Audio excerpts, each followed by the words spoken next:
The Great Hall of Prime was filled with light. Crystals hung from the ceiling like frozen stars, and 12 species sat in a wide circle, each one believing they controlled the future of the galaxy. This was the Dominion Council, the most powerful group of beings in known space.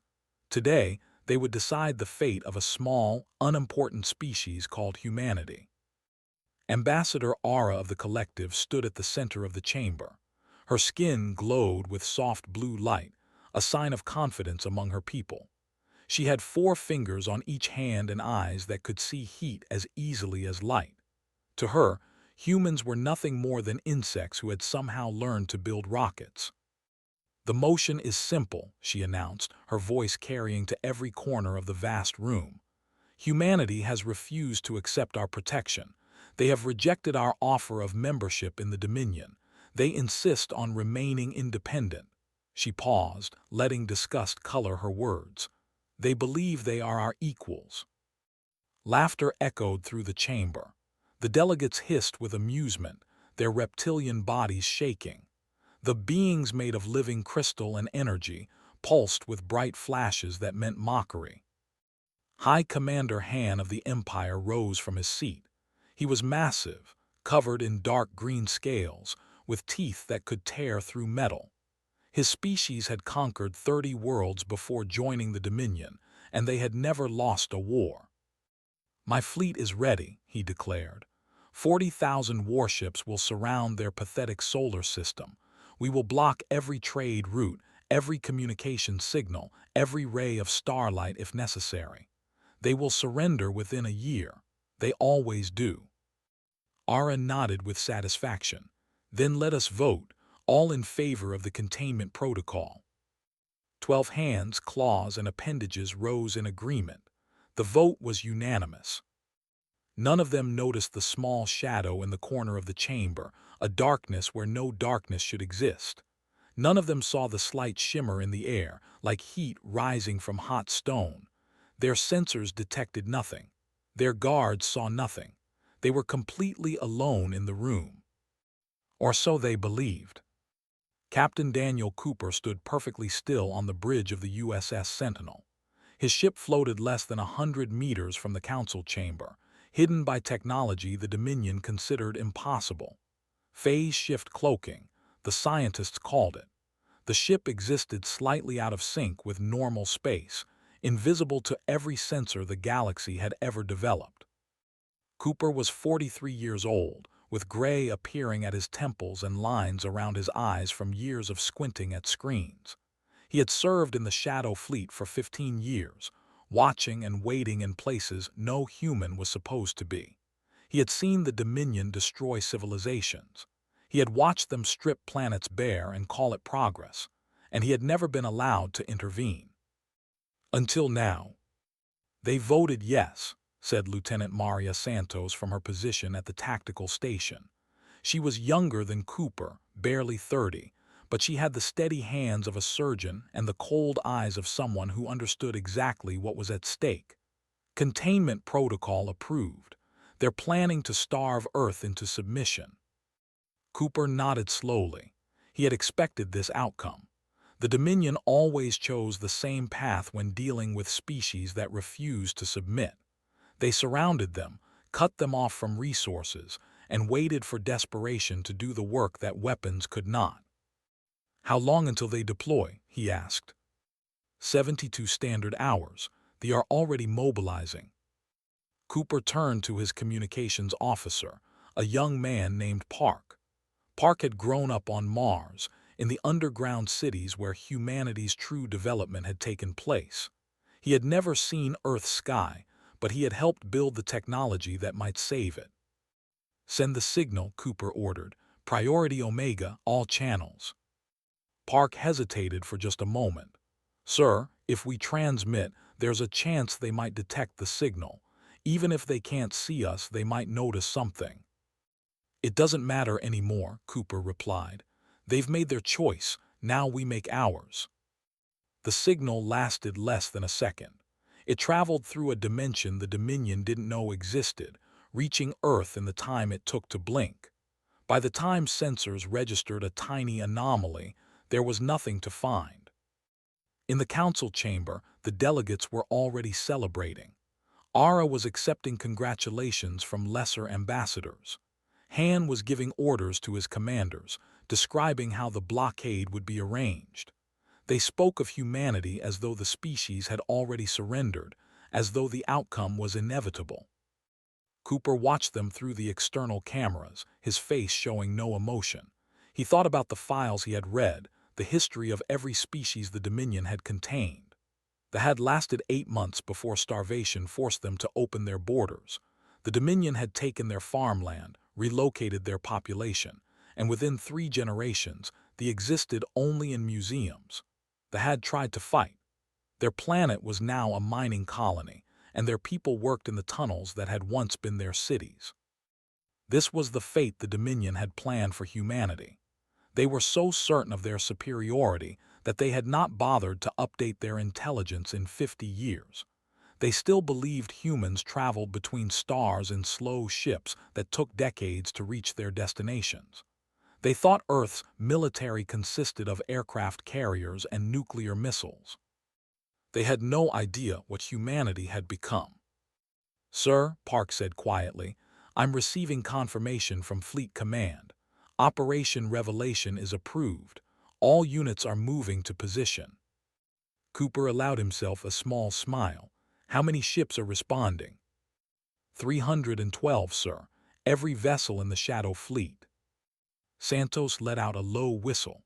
"That's more than we've ever gathered in one place." "It's more than we've ever needed," Cooper agreed. "But I want them to understand something when we reveal ourselves. I want them to see that this wasn't a lucky shot or a small force that caught them off guard. I want them to see a fleet that could end their entire civilization if we chose to do so." He turned back to watching the Dominion delegates file out of the council chamber. They moved with the confidence of creatures who had never faced a true threat, who had always been the strongest, the most advanced, the most powerful. That confidence would shatter in 72 hours. "Take us out of the system," Cooper ordered. "Stay cloaked. We have a rendezvous to keep." The Sentinel slipped away from Prime like a whisper, leaving no trace of its presence. Behind it, the Dominion continued its preparations, completely unaware that the hunters had become the hunted. In the depths of space, humanity's fleet was gathering. 300 ships that had never been seen by alien eyes. 300 ships that represented 2 centuries of secret development, of hidden factories and concealed shipyards. 300 ships crewed by men and women who had trained their entire lives for this moment. The galaxy believed humanity was helpless. The galaxy was wrong. And soon, the galaxy would learn just how deadly that mistake had been. The fleet arrived exactly on schedule. 40,000 warships emerged from hyperspace in a perfect sphere around human territory, each vessel taking its assigned position with military precision. Admiral stood on the bridge of his flagship, the Eternal Conquest, and watched his tactical displays with deep satisfaction.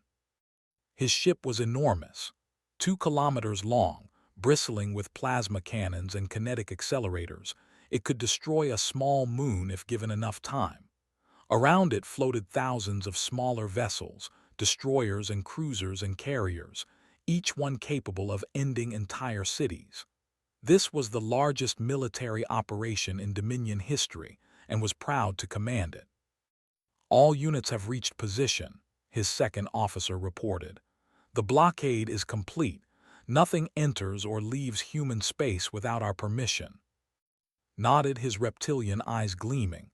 "Open a channel to there. Let them see what they face." The communication beam crossed the vast distance to Earth in seconds, expected to wait. Primitive species usually took time to respond, their slow technology struggling to process incoming signals. To his surprise, a human face appeared on his screen almost immediately. She was a female of middle age, with dark skin and hair pulled back in a simple style. Her uniform was gray with no decorations, no medals, no signs of rank that could recognize. Her expression was completely calm, as though she was discussing the weather rather than the destruction of her civilization. "This is Admiral Lane of United Earth Command," she said. "We received your declaration. I'm calling to offer you one chance to leave." For a long moment could not speak. He had expected begging. He had expected threats. He had expected desperate offers of surrender. He had not expected this human to look at him as though he was the one in danger. "You offer us a chance to leave." He let out a harsh laugh that echoed through his bridge. "Human, look at your sensors. You are surrounded by 40,000 warships. You have no fleet. You have no weapons capable of threatening us. Your entire military might amount to chemical rockets and explosive projectiles. You are helpless." Admiral Lane tilted her head slightly, as though considering his words. "That's what your intelligence reports say." "Our intelligence is perfect. We have studied your species for 200 years. We know everything about you." "I see." Lane paused for a moment, glancing at something outside the view of the camera. "Then let me ask you something, Admiral. If we're so helpless, why haven't your sensors detected the 300 ships that have been following your fleet for the past 12 hours? Opened his mouth to respond. The words died in his throat. Every alarm on his ship began screaming at once. All around the formation, space itself seemed to crack open. Ships appeared from nowhere, massive vessels that made the eternal conquest look like a child's toy. They were 5 kilometers long, their hulls smooth and dark, absorbing light rather than reflecting it. They had no visible weapons, no obvious engines, nothing that matched any technology had ever seen. 300 of them, each one larger than anything in his fleet, and they had been there all along, invisible, watching, waiting. Second officer was screaming. "Impossible, our sensors detected nothing. They were not there, they cannot be there." But they were there. The tactical display showed them clearly now, surrounding the fleet like wolves around sheep. Their positions were perfect, covering every angle of escape, every possible retreat route. They had been planning this for hours, maybe days, moving into position while the Dominion believed itself alone. "Raise shields," roared. "All ships defensive formation." "Sir, the shields won't respond. The weapon systems are offline. Something is wrong with our computers." On the Admiral Lane's expression had not changed. She spoke again, her voice still calm. 3 days ago, our technicians accessed your fleet's command network. Every ship in your formation is currently running software that we control.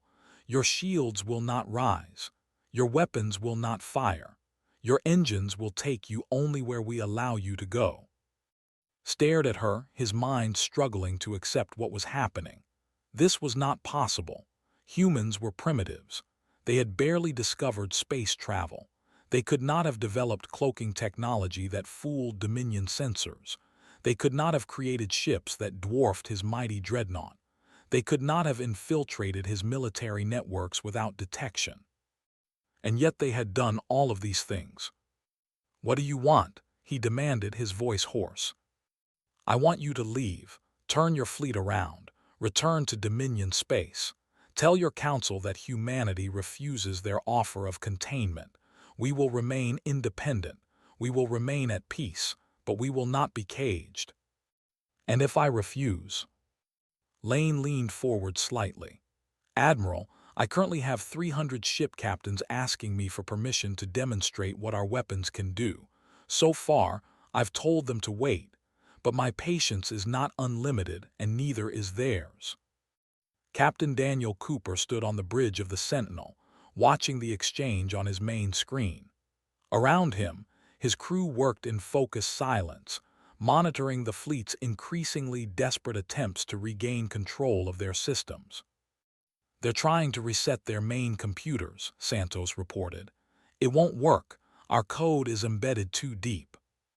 "How long until they figure that out?" "Another few minutes. They'll probably try to switch to backup systems next." Cooper nodded. "Let them try. Every second they spend fighting their own computers is a second they're not fighting us." On the main screen, his face had gone pale. Reptilian species did not show emotion the same way humans did, but Cooper had studied them long enough to recognize fear when he saw it. "All units," said finally, his voice barely above a whisper. "Initiate emergency withdrawal. All ships, retreat to Dominion space immediately." The fleet began to move, slowly at first, then faster as their engines came back online. The Dominion ships fled in disorder, their perfect formation collapsing into chaos as captains fought for the fastest escape routes. The human vessels did not pursue. They simply watched, dark shapes against the stars, as 40,000 warships ran from a battle that had never begun. "They're gone," Park announced. "The last vessel has left our sensor range." Cooper let out a breath he had not realized he was holding. "Stand down from combat stations. Signal Admiral Lane that the operation was successful." Santos was staring at her console, her face showing the same shock that Cooper felt. "We did it. We actually did it. We just faced down the largest fleet in Dominion history, and they ran away without firing a single shot." "That was the idea," Cooper said quietly. "We didn't want to fight them.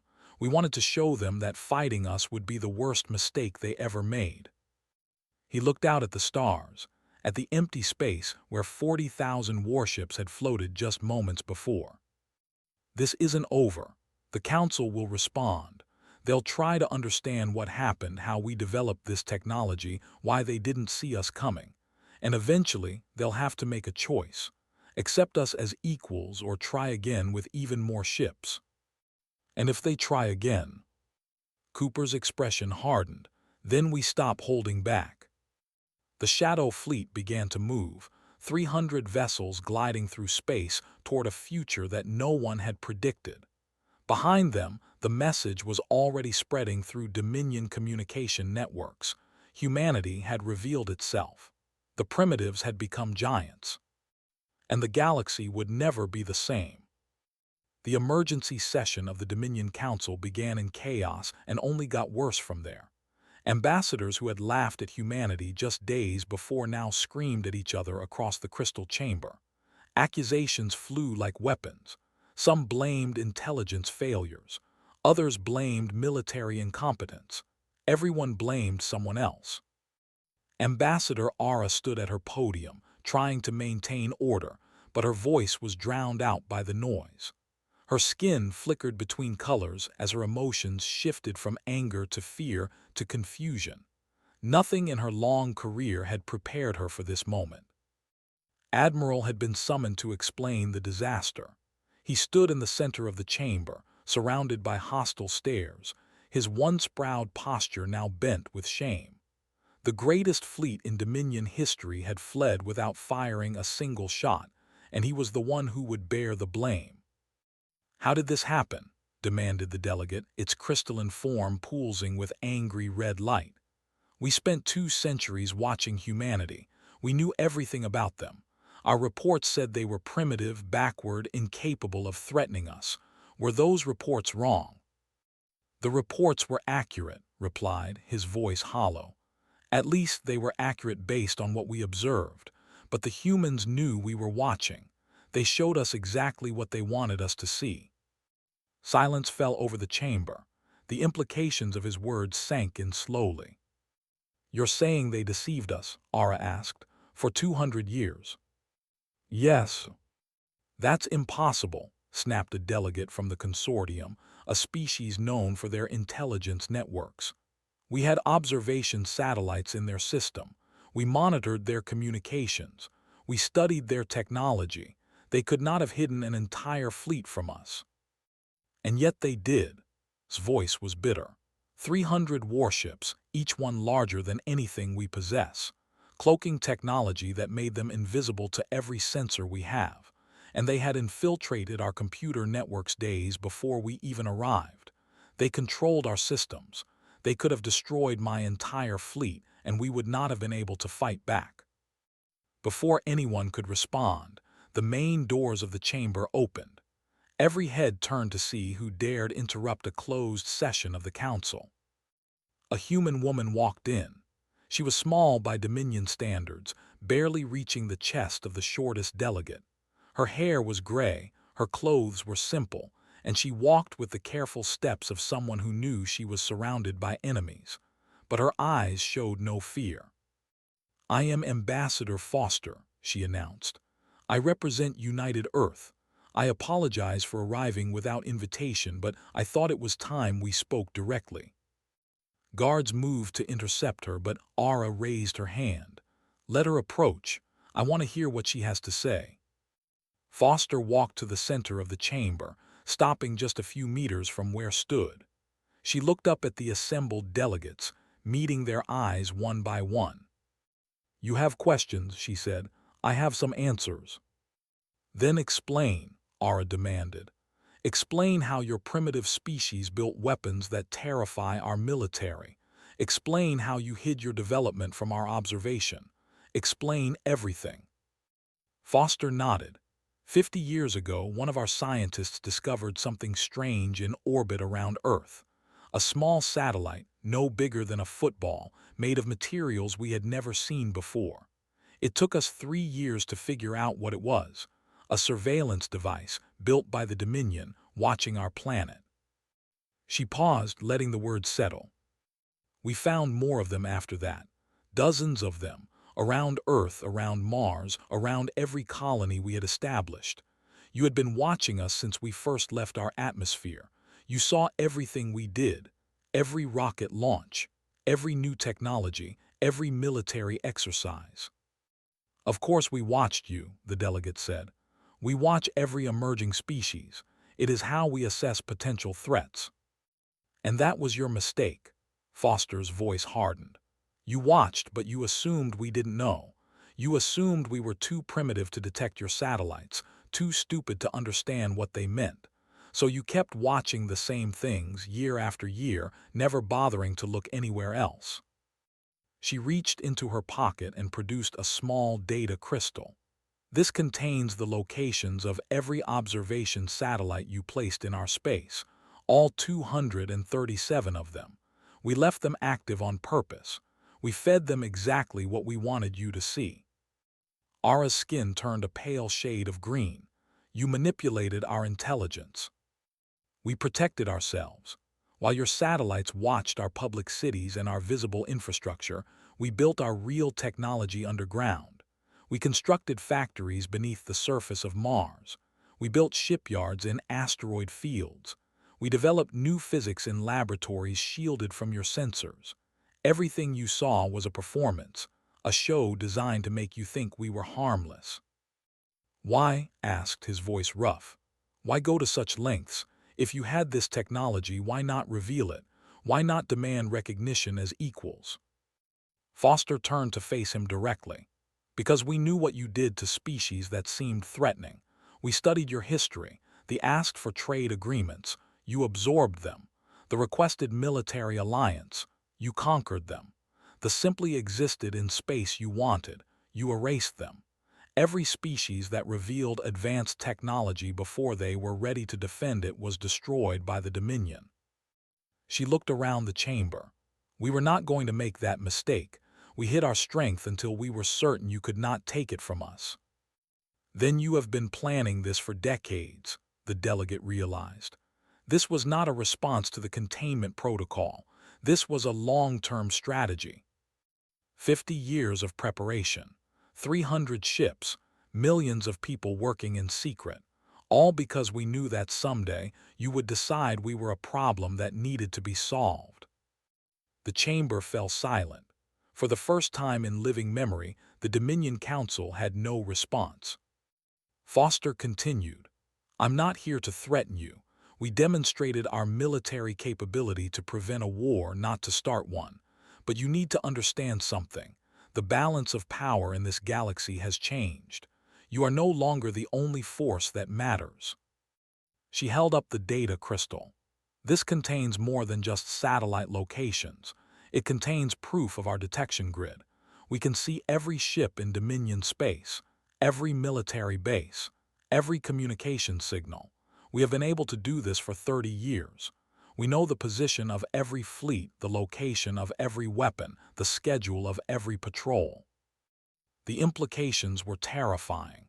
If humans could see everything the Dominion did, they could strike anywhere at any time. They could destroy command centers before orders were given. They could intercept fleets before they assembled. They could end the Dominion as a military power in days.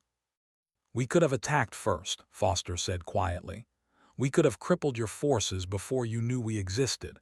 We chose not to. We chose to wait, to watch, to hope that perhaps you would change.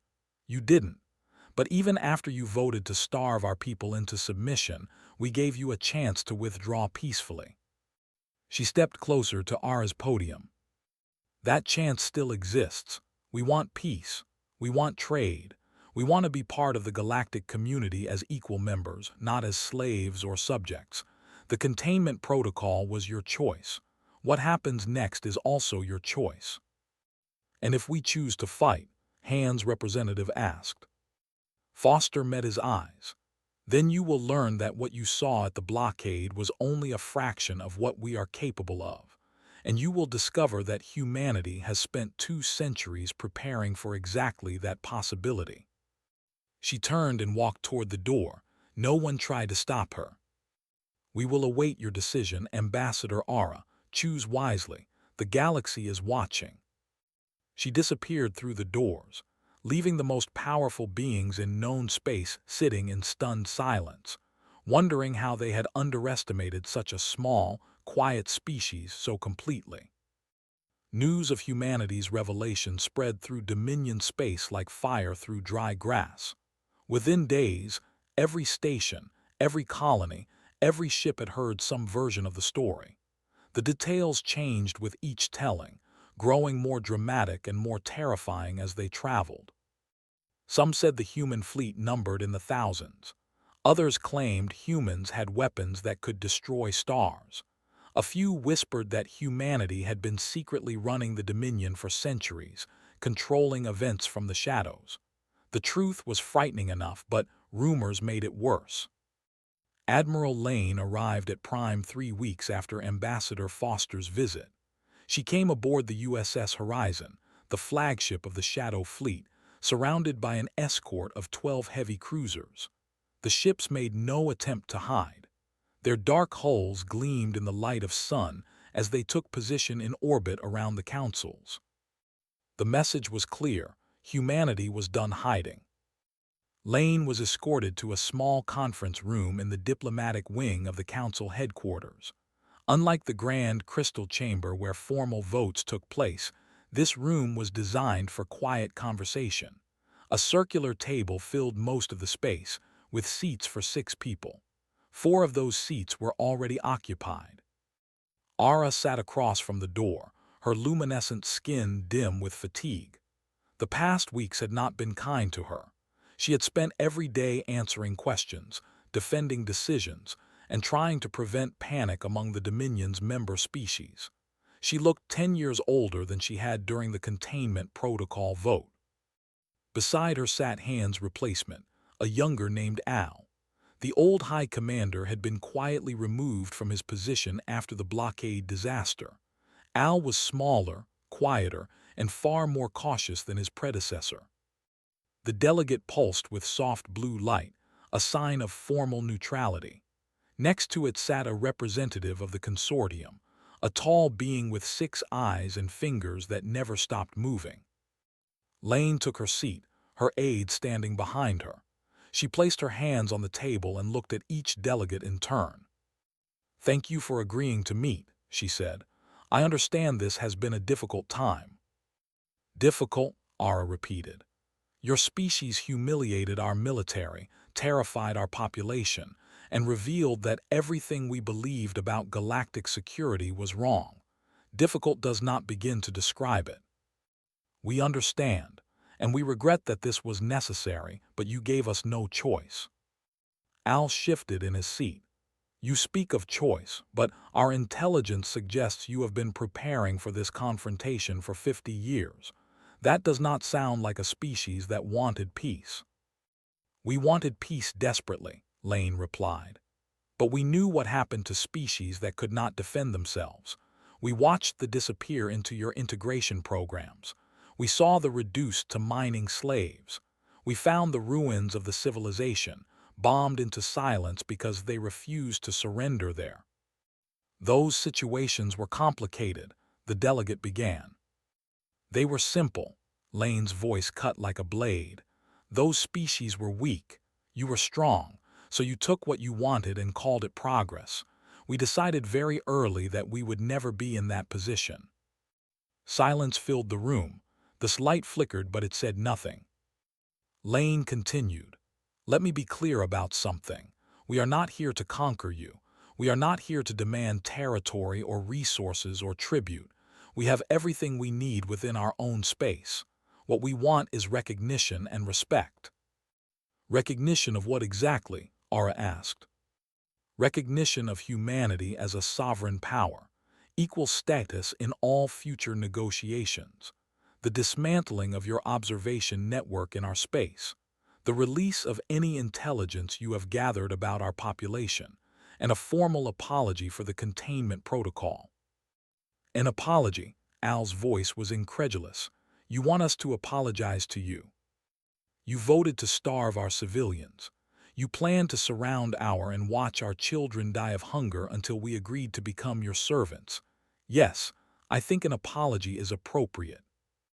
The representative fell silent. He had no response. Aura leaned forward.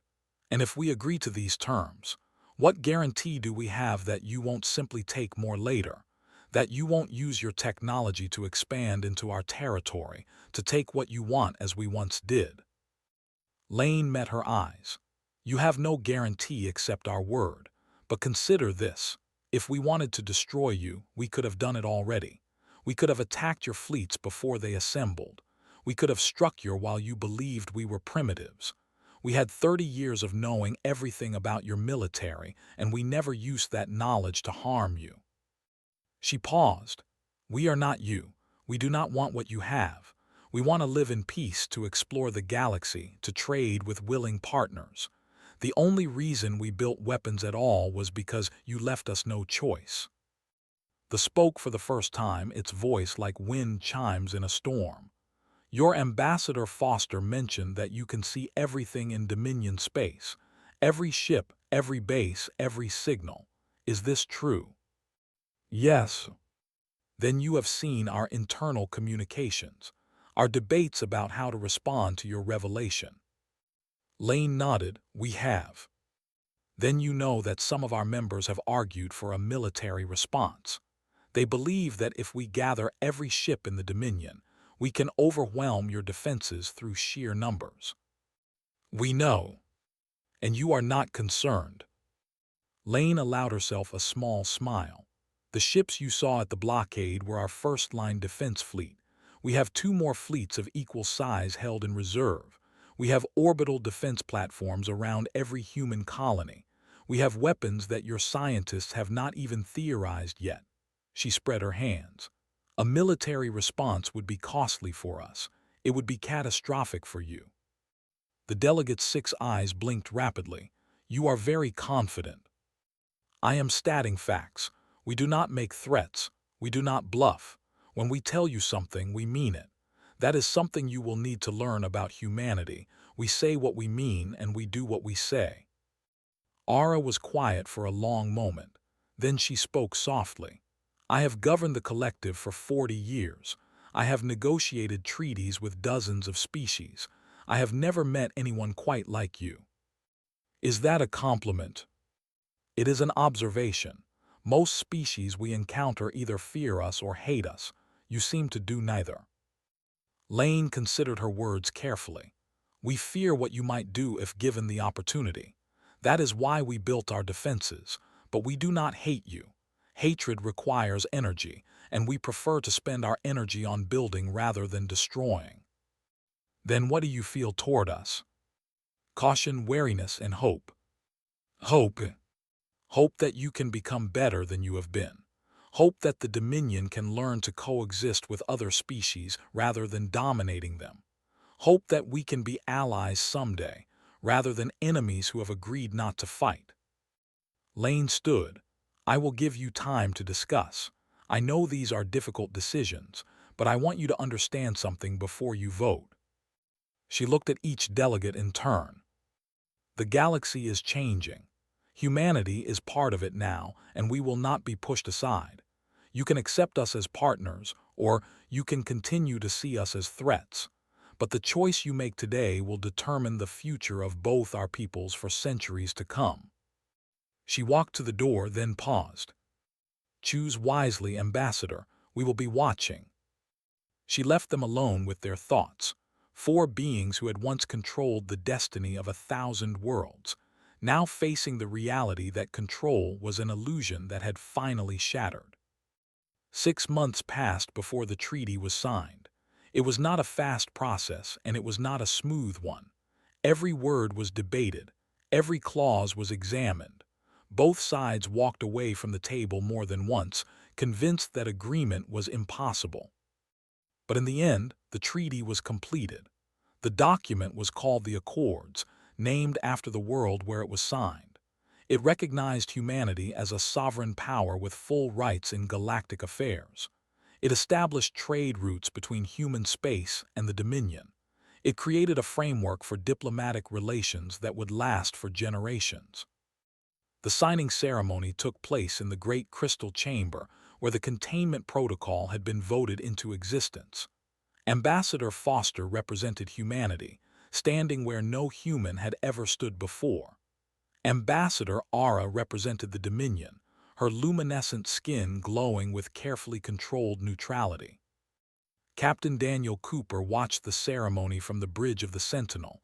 His ship floated in orbit above Prime, visible for all to see. No more hiding, no more shadows. Humanity had stepped into the light. "Strange, isn't it?" said Lieutenant Santos, standing beside him at the viewport. "A year ago we were ghosts. Now we're witnesses to history." "We were always part of history," Cooper replied. "Most people just didn't know it yet." The ceremony concluded with a traditional exchange of gifts. Foster presented Ara with a piece of Earth rock, taken from the Grand Canyon, millions of years old. Ara gave Foster a crystal grown in the heart of Prime, shaped like a human hand reaching toward the stars. It was symbolic, but symbols mattered. They represented hope, understanding, the possibility that two very different peoples could find common ground. Cooper turned away from the viewport as his communicator chirped. He glanced at the message and his expression shifted slightly. "New orders?" Santos asked. "New assignment. Fleet Command wants us to escort the first cultural exchange delegation to Prime. Apparently, the energy beings are curious about human art and music." Santos raised an eyebrow. Weren't they the ones calling for our destruction 3 months ago?" "People change. Species change. That's the whole point of what we've been doing." He walked toward the bridge stations, his crew turning to face him as he moved. "Set a course for Prime, standard cruise speed, and make sure our diplomatic protocols are updated. We're not soldiers anymore." "What are we then?" Park asked from his communication station. Cooper thought about the question. For 15 years, he had served in the Shadow Fleet. He had watched from darkness while the galaxy went about its business. He had gathered intelligence, mapped enemy positions, and prepared for a war that everyone hoped would never come. Now that war had been avoided. The Dominion had stepped back from the edge. Humanity had emerged from the shadows. Everything was different. "We're ambassadors now," he said finally. "Representatives of Earth to the rest of the galaxy. Our job is to show them who we really are." "And who are we?" Santos asked. Cooper looked out at the stars. "That's what we're going to find out." The Sentinel left orbit, its dark hull gleaming in the light of sun. Behind it, the treaty ceremony was concluding. Delegates were shaking hands and clasping appendages, beginning the long process of learning to trust each other. In the weeks that followed, human ships began appearing throughout Dominion space. Merchant vessels carrying goods that had never been traded before. Scientific vessels seeking to share knowledge.